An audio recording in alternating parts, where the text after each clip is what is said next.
हमारे इस चैनल नौटंकी तमाशा को लाल बटन दबाकर सब्सक्राइब करें व घंटी के निशान का बटन दबाएं ताकि सभी नए वीडियो आप तक तुरंत पहुंचे बिल्कुल मुफ्त।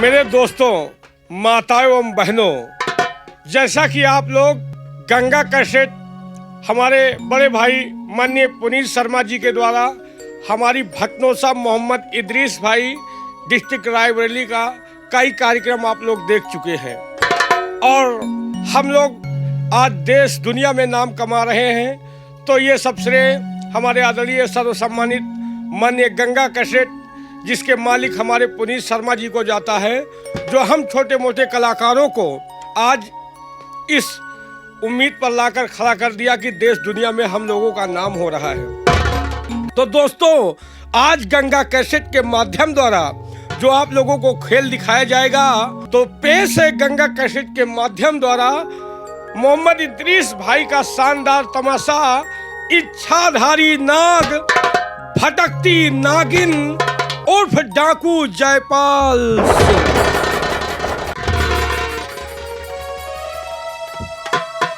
सदा खुश रहो।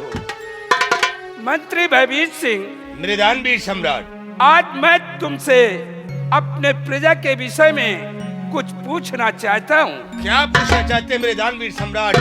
पूछेगा। और मंत्री भयवीर सिंह कहो समाचार क्या?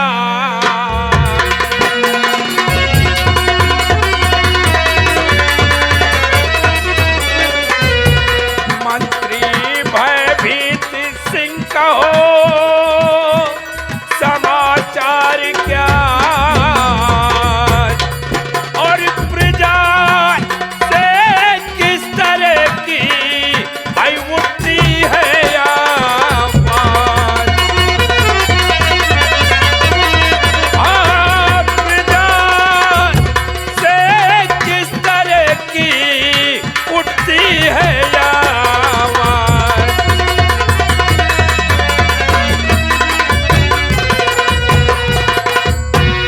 भयवीर सिंह, ये बताओ कि इस वक्त हमारे रामगढ़ रियासत के क्या समाचार है? प्रजा में किसी को कोई कष्ट तो नहीं है? मृदानवीर सम्राट, ये आपका गुलाम मंत्री भयवीर सिंह आपके इस रामगढ़ रियासत के विषय में सब कुछ बतलाऊंगा राजन। तो समाचार सब ठीक है मेरे सर।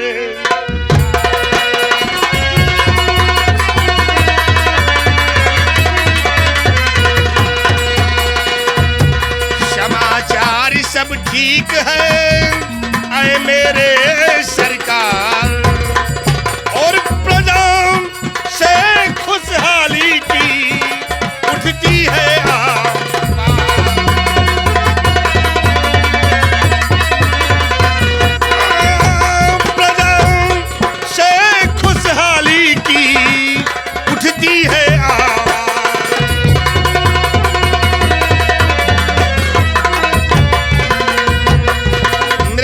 सम्राट। आप किस रामगढ़ की रियाया हर दौर से खुशहाल है राजन। किसी प्रजा को कोई दुख और तकलीफ। मंत्री भयवीर सिंह, ऐसा ही होना चाहिए। अगर हमारी ये प्रजा खुशहाल है तो हम भी खुशहाल हैं, और अगर हमारी प्रजा में किसी को कोई कष्ट है तो मुझे भी कष्ट है। राजन, जब तक कि आपका गुलाम मंत्री भयवीर सिंह है तब तक आपकी प्रजा को कोई दुख और तकलीफ नहीं होगी। शाबाश मेरे बहादुर। सेनापति धर्मवीर सिंह, आज मैं तुमसे भी कुछ कहना चाहता हूँ। फरमाइए हुजूर।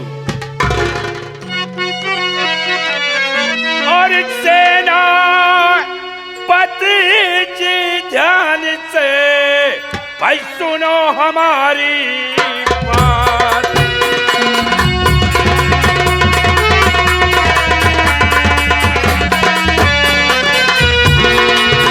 सेनापति जी ध्यान से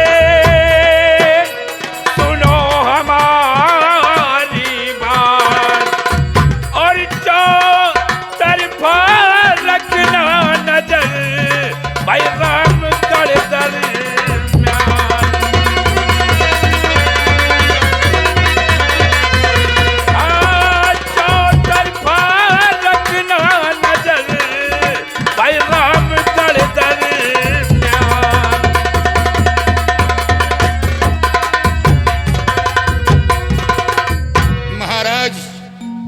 किसी दुश्मन के अंदर वो ताकत और साहस नहीं जो मुल्क की तरफ आक्रमण करे। जल सेना, थल सेना, वायु सेना बॉर्डर पर मुस्तैद हैं। हमारे नौजवान बॉर्डर की सुरक्षा कर रहे हैं। तो हिंद के शासकों में है कुवत नहीं, सीमा सरहद पे आए दखल के लिए। देश की रक्षा के वास्ते हर घड़ी बांध रहते कफन सर वतन के लिए।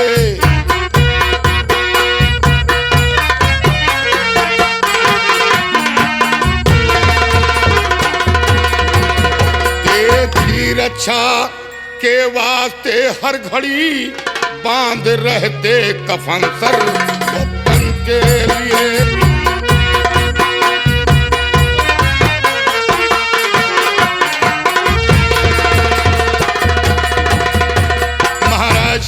आप निश्चिंत रहे, जब तक मैं सीमा पर कार्यरत हूं कोई दुश्मन मुल्क के अंदर कदम नहीं बढ़ा सकता।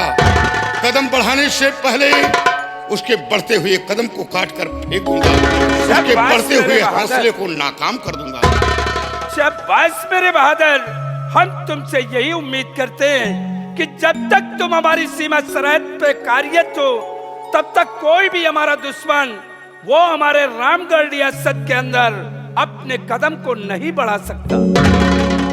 जाओ अपने साथ में नौजवानों को ले लो और जाकर के तुम बॉर्डर की रक्षा करो। जो आज्ञा राजन जी।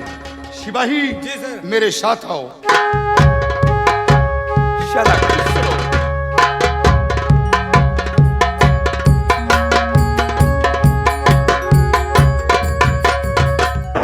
मंत्री भयभीत सिंह महाराज, मैं आज तुमसे और भी कुछ कहना चाहता हूँ। फरमाइए राजन। शायद तुम लोगों को यह अच्छी तरह से मालूम है कि कल नाग पंचमी का दिन है और नाग पंचमी के दिन काली पहाड़ी पे बहुत बड़ा मेला लगता है और नाग पंचमी के दिन सारे नाग वो दूध पीने के लिए आते हैं। इसलिए तुम जाकर के काली पहाड़ी पर सख्त पहरा लगवा दो कि कोई भी तांत्रिक, कोई भी सपेरा वो कल के दिन काली पहाड़ी पे आने ना पाए, क्योंकि नागों को दूध पीने में कोई कष्ट न हो। ये हमारे खानदान की पुरानी परंपरा है। राजन, आप बेफिक्र रहिए, मैं इसी वक्त काली पहाड़ी के लिए रवाना हो रहा हूँ और शीघ्र ही अपने नौजवानों से क्यों नहीं। और आज का दरबार हम यही समाप्त करते हैं और मैं राजमहल चल रहा हूँ।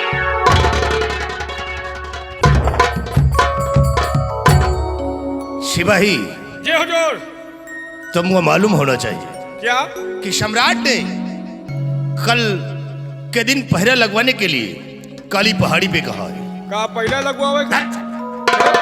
पहरा लगवाने के लिए हम कहीं पहला लगवावे। सिपाही, हाँ, कल नाग पंचमी है और महाराज ने वहां पे सवेरे वो तांत्रिक को आने से क्यों मना करते हैं? मैं इसी चीज की जानकारी तुमसे करना चाहता हूं। आखिर बात क्या है कि सम्राट ने तांत्रिक व सवेरे को काली पहाड़ी पे आने से क्यों मना किया?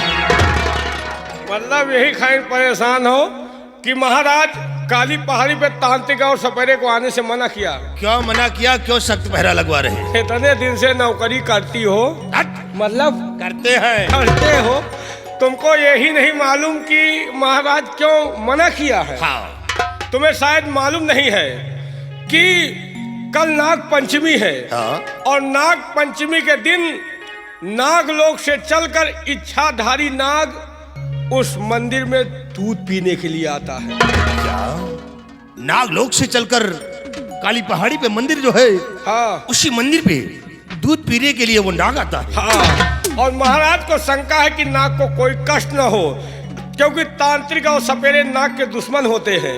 इसीलिए महाराज सबको आने देते हैं, लेकिन सपेरा और तांत्रिक को आने से मना करते हैं। सिपाही लेकिन एक बात और सोचे वाली है। सोचने वाली है। वही हम कहीं सोचे वाली है। क्या बात है? बात यह है कि वो कोई मामूली नाग नहीं है, वो एक मणिधारी नाग है और उसकी मणि यदि किसी इंसान या तांत्रिक को मिल जाए तो मनचाहा काम कर सकता है। इतना ही नहीं, दुनिया का सबसे धनवान और अमीर इंसान बन सकता है। लेकिन सबका नसीब कहाँ है मणि? सिपाही तो इतनी बात है? इतनी नहीं कहा, इतनी मतलब वही बात है। यानी इसीलिए सम्राट ने तांत्रिक को सपेरे को आने से मना किया है, क्योंकि वो इच्छाधारी नाग मणिधारी है। अगर उस मणि किसी इंसान को मिल जाए तो वो इंसान इस दुनिया का सबसे बड़ा धनवान हो जाए। सिपाही मौका अच्छा है। कैसा? क्यों ना हम इस मणि को हासिल कर लेते हैं। अगर ये मणि मुझे मिल गई तो एक दिन अगर कोई भगवान होगा, अगर कोई धनवान होगा तो महामंत्री भयभीत प्रताप सिंह होगा। लेकिन एक बात और है। क्या है? वो कोई मामूली नाग नहीं है, इच्छाधारी नाग है। वो सिर्फ महाराज के परिवार वालों को ही दर्शन देता है। दुनिया के लोग आए जाए किसी को दर्शन नहीं देता, सिर्फ वो महाराज व उनके बेटे को ही दर्शन देता है। हमका तुमका दिखावे न पड़ी तो कारवामा पकड़ी है। इसका मतलब कि वो इच्छाधारी नाग हमें तुम्हें दिखाई नहीं देगा। कहाँ? वो सिर्फ दिखाई देगा तो महाराज के परिवार वालों को। ऐसा है सिपाही पकड़ियो कुछ और पकड़ लियो कुछ, मतलब हुआ मन ही तमाम रही है। सिपाही एक काम करते हैं। कोई के?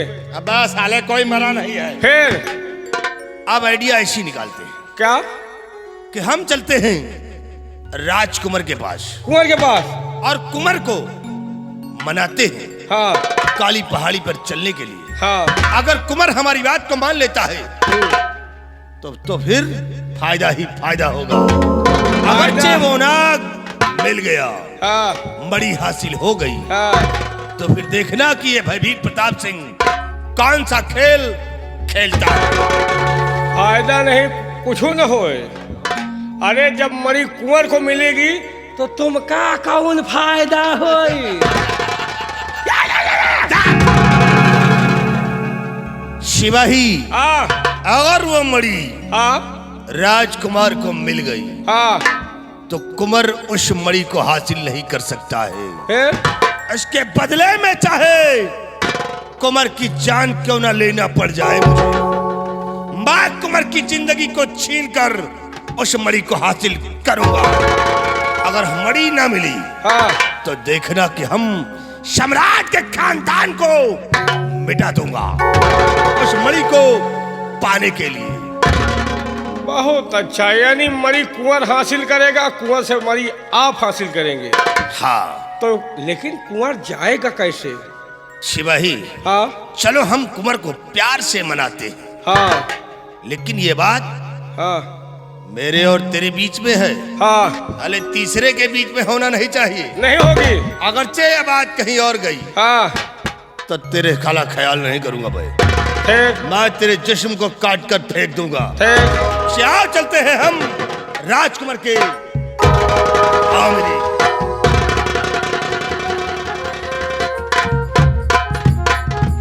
ये ससुर मणि के चक्कर में बहुरान है।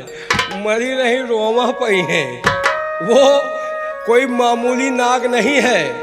अगर पा गया इनका बच्चा का तनक्यू लपेट में, अगर सूंघ ली तो इनके बच्चा के दवाई न मिली, जौन हाल होई कि झरवैया न मिली। ये मणि के चक्कर में इनके मौत फाड़ फाड़।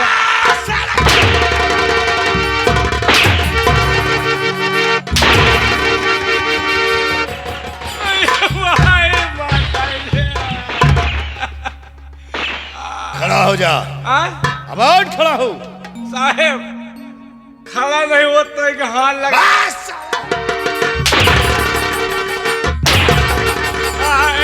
की बहनी महतौरी न मारे मिंटल फूटेगा। बाल क्या बातें कर रहा था रे? वहाँ बात ना है। इसकी बातें हुई इनका यार कुंवर क्या है? क्या बातें कर रहा था? मैं ये कह रहा था कि अगर कुंवर ने मरी देने से इनकार किया तो उसके नर्री पर लात मर। हंसाओ ना। मुस्कियाओ जैसे भाई। सिपाही हाँ देर करने का वक्त नहीं है। नहीं है। आज इसी वक्त हम चलते हैं राजकुमार के पास। आओ मेरे।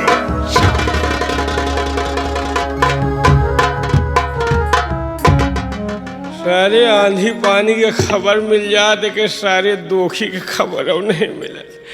ऐसा चुप्पे चुप्पे और दिए थे सटासट जैसे बरबरी बोकरी खा लिया है। धरी समय पित्ती उछरी आई। चली नहीं कोनो कैसे आएगा धई दे तो आँखियों निकरी आई। कहना है अरे घुर तुमका देखे, अरे घुर तुमका देखे 2 घंटा लटकंटा।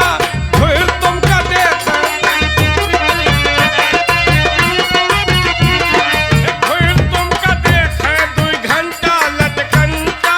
घुर तुमका देखे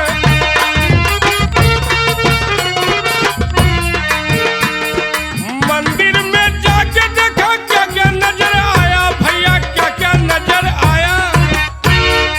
मंदिर में जाके देखा क्या क्या नजर आया भैया, क्या क्या नजर आया। और सब मूरत बराबर, सब मूरत बराबर 1 घंटा लटकंटा। घुर तुमका देखे 2 घंटा लटकंटा। खेतों में जाके देखा, खेतों में जाके देखा क्या क्या नजर आया भैया, क्या क्या नजर आया। सब खेत बराबर, सब खेत बराबर 1 भाटा लटकंटा। घुर तुमका देखे 2 घंटा लटकंटा। घुर तुमका देखे।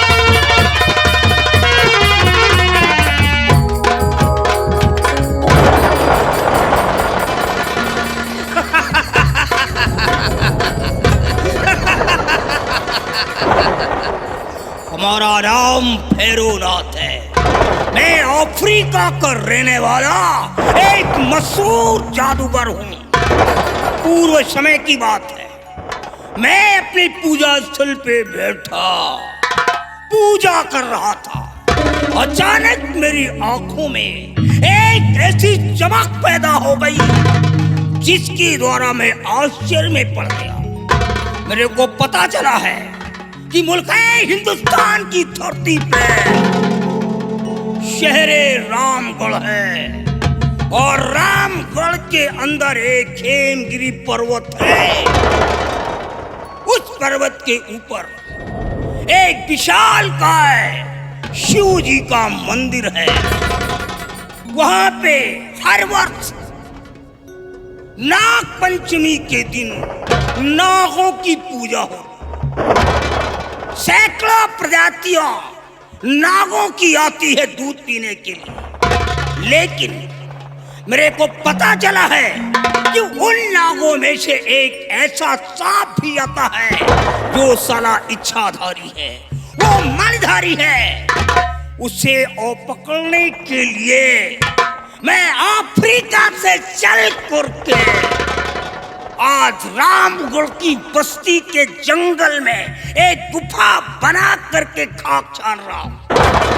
एक दिन वो कैसा आएगा जब उस नाग के बच्चे को अपने पिटारे में बंद करूंगा और एक दिन उसकी मणि हासिल करके सारी दुनिया पे अपना नाम विख्यात करूंगा। लेकिन नागों की पूजा करने के लिए लोग इकट्ठा होते हैं। जब एक बहुत बड़ा मेला लगता है तो शमशेर सिंह अपनी फौज को लगा देता है ताकि कोई भी सपेरा, कोई भी तांत्रिक, कोई भी जादूगर टेम्पल के पास फटक ना सके और ना ही हमारे नागों को कोई क्षति पहुंचा सके। लेकिन हम अपनी हिम्मत को नहीं हारे हैं। एक ना एक दिन उस हरामजादे नाग को मैं पकड़ करके अफ्रीका पहुंचाऊंगा। पहुंचाने के बाद उसकी मणि को हासिल करूंगा। मणि के मिलते ही हिंदुस्तान को बर्बाद कर दूंगा, हिंदुस्तान को तबाह कर दूंगा। एक दिन संपूर्ण हिंदुस्तान पे अपना अधिकार जमाऊंगा। मेरे त्रिकालनाथ, आओ हमारे साथ। आने वाला कल नाग पंचमी का दिन है और वहां पे दूर से नजर रखो। वो साला नागलोक से नागराज अवश्य आएगा दूध पीने के लिए। महाराज के सिपाहियों से नजरों को बचाते हुए उसको देखते रहो। अगर वो पकड़ में आ जाता है तो हम फौरन यहाँ से अफ्रीका के लिए प्रस्थान कर देंगे। जय गुरु गोरखनाथ की, जय गुरु गोरखनाथ की।